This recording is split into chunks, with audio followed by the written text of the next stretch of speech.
less of it. You know what I mean? Like there's your proof right there. Because now it's like right? booze, you know, like regulated. You have to find, it's regulated. You have to find someone to buy it for you if you're not of age. Same thing. We always said that when we were in high school. Like it's so hard to score booze because nobody wants to like no adult wants to be the one to slip us a case of beer. No adult wants to buy me a bottle of vodka. But we all knew that you could go get weed easy because Crazy Mike's weed is illegal. So he'll sell it to kids. He'll sell it to adults. He's just trying to sell it. You know, he doesn't fucking care. He's trying to get rid of it, so he's not holding on to this illegal substance anymore. Yeah, sure, take it. It was always so much easier to get marijuana than it would be to get alcohol, and we wanted alcohol. It was hard to get alcohol. If I didn't have my old buddy Chuck. I just said Chuck got me laid many a time because you know it was just like, not that I was like yeah, drink more, come here. You know, it wasn't like that, but like, you know, I always had alcohol to take to a party or to facilitate an event that could only transpire. That made you the belle of the ball in high school. Belle of the ball. Yeah. Always had alcohol. I would go on these awkward trips to the liquor store with this 40-year-old like homeless looking man, and there I am, you know, 17, 18, 19 or something, and I'm trying to like not draw a lot of attention to us at the liquor store as to what we're doing. I'm like, yeah, Chuck, you get yourself a little something and you get me a little something, but I know better than to get like $100 bottle of liquor. We got to get something that he might believe you would buy. So let's get you a $45 bottle of liquor. And then I just remember him, like, he grabbed a six-pack for himself and had these soggy handles from sitting in the cooler. It was a cardboard, like, six-pack holder. And the handle came away, and all 6 beers fell to the concrete floor right there at the cash register and just, boom, just shattered. Glass and beer all over my feet, his feet. And he didn't even lose it. He didn't skip a beat. He goes, motherfucker, that cooler made this thing so goddamn soggy. I ain't paying for that. Give me another one. And the guy behind the counter just went, yes. And I couldn't believe it. I thought for sure we were about to be investigated, like brought under a closer inspection, and he was going to be like, get that fucking kid out of here while you're at it, you old hobo. But instead, like, gave us a free sixer of beer and got out of there with my... Did you ever pull a hey mister when you were younger? Never. I would be... no. What's a hey mister when you find a stranger to buy it? A hey mister is when you go to a liquor store and you look for an adult outside a liquor store and you go, hey mister, if I give you $20, will you buy me this? And then usually what they would do is just keep walking. But every once in a while you come across a real degenerate and they will do it for you. Usually in exchange for some crazy markup. Like it's one guy, like 1 second he's walking in on his phone or doing whatever and, you know, just no thoughts of anything. And then you give him this proposition and immediately it's like, okay, but you got to buy everything I want too. It's like, what? Well, what are you going to buy? Well, now I'm going to buy quite a bit. Like, Ever get robbed by a hey mister? I have. Getting very thirsty just talking to you here. Yeah. I'd be like, here's $20. We want a case of beer that costs like, whatever, $8 or something. And they used to have Peels. It was the cheapest beer. Anyway, and then, like, he'd leave, and he'd be like, yeah, you know, I bought myself a Michelob with your 20, and there's nothing you can do about it. And I could beat you up, so... You know, that was like... And you should be like, oh, well, let me find a new... I guess it's not like you're going to rat him out. You're out of luck. Well, you don't do it alone. You have a whole group of hoodlums there so that they know if they rip you off, like maybe there's some car damage coming their way, you know? Well, we're like 17 at this point. Like, you think that Woody and his friends are a threatening, hoodlum-looking bunch, though. We weren't. And then at 19, I turned 21 with my fake ID, and that was the greatest. I remember one time, I was in like a freshman in college or something, and the guy behind the counter I went to high school with, he was in my class. So I whip out my fake ID, and he goes, Woody, come on. I know you're 21. And I was like, yeah. You don't have to show me that. I know you're 21 already. And he just sent me on through. Like, oh, you know. That's a good guy. I went in when I was 19. Like one of the ballsiest alcohol buying moves ever is I didn't have a fake ID on me when I was like 19, and I went in on behest of my friends because they're like, you look the oldest, just go in and try and do it. And so I just went in, put it down, and like pretended to be like, you know, really engaged on something, like acting like trying to look the way that I imagined adults look when they're like, fucking business, you know.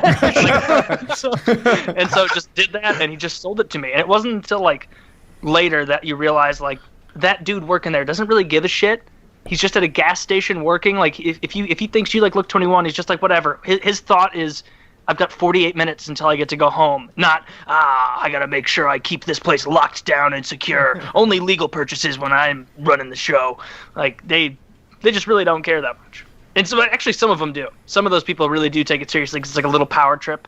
Get in trouble too. Now trouble. If the business like sells cigarettes to a minor, like they'll send undercover kids in, like people who look like they might be 20 but they're really 17, and they'll send them in there to buy a pack of smokes. And if you sell this grown-ass looking man a pack of smokes, they come in like, oh, you're fined $5,000 and fire that employee too. Like they really lay the hammer down on you.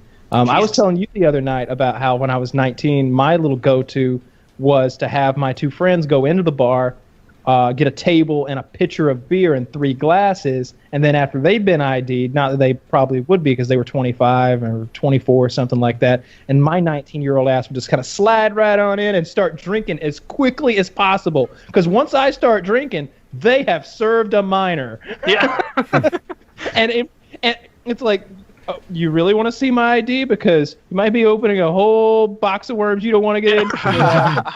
Might want to just bring us another pitcher of Miller Lite and just let the night flow. You know what I mean? Like, but I just remember that bartender was like, "No, I have to see. I have to see." And I was like, "You've given me beer before." And she's like, "I did not see then." And I'm like, "Yeah, but you gave it to me then." And finally getting found out and having to go on a day when she didn't work, and it was a whole problem. Oh man. That's a lot of trouble to go through to have some Miller Lite.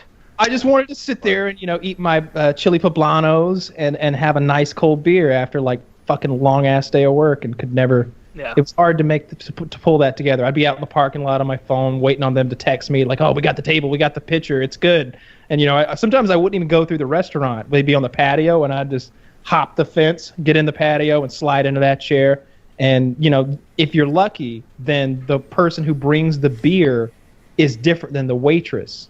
She was just like, I need a pitcher of Dos Equis at table 8, and some busboy brought it, and then he ID'd people as far as she knows. So most of the time I could get in undercover at 19 and drink, though. Did you guys have that parent that let you drink? Like the friend's parent or anything? I had that. All right, so here's the scoop. One of my friends had cystic fibrosis. Still has it. You always have it. And because of that, he wasn't able to put on any weight. He was always kind of like just too skinny. Kind of muscular, but just like the doctor wanted him to have more body fat on him. So one of the ways that they could do that was they let him drink beer. And all his friends were allowed to drink beer too. So it seemed like we were into professional football at the time. So every Sunday afternoon, we're all just going to his house to watch it because that's where the beer is. Every Monday night, like I'm sleeping at his. I'm like 17 years old, as a junior or senior in high school, staying over his house on Monday nights because I'm so drunk that that I really shouldn't be driving home. I'm waking up at like 6 a.m., racing home, grabbing my books and going to school on Tuesday. And his parents just let us drink. Yeah, we did the same thing in high school at a couple friends' houses, except like the big thing was bonfires. And so it'd be like, oh, we're going to have a big bonfire basically far enough away from the house that we can get shit-faced and not have anybody come down. And like my parents even at the time would be like, a bonfire? It's the middle of July. And I'd be like, yeah, though, you gotta have smoke to keep the bugs away, and that's just the way it is. So I'm gonna go have a bonfire. Third one this week, all your clothes smell like smoke and beer. It's like, well, I don't know. They didn't say, let me know when you smell vomit. We'll slow things down. In hindsight, the whole letting your kid drink thing turned out like it's kind of a selfish move, right? Like I'm keeping my kid here at the house, home and safe. All your kids, I don't know, fucking figure it out, I guess. I'm the one driving home on a motorcycle at like 6 a.m. at Mach 1 to get to school on time while he slept in his own bed. Because there were also like stupid parents though that would like call and check up on their kids and like have like strict rules of like you have to be home by midnight or whatever it is, their curfew.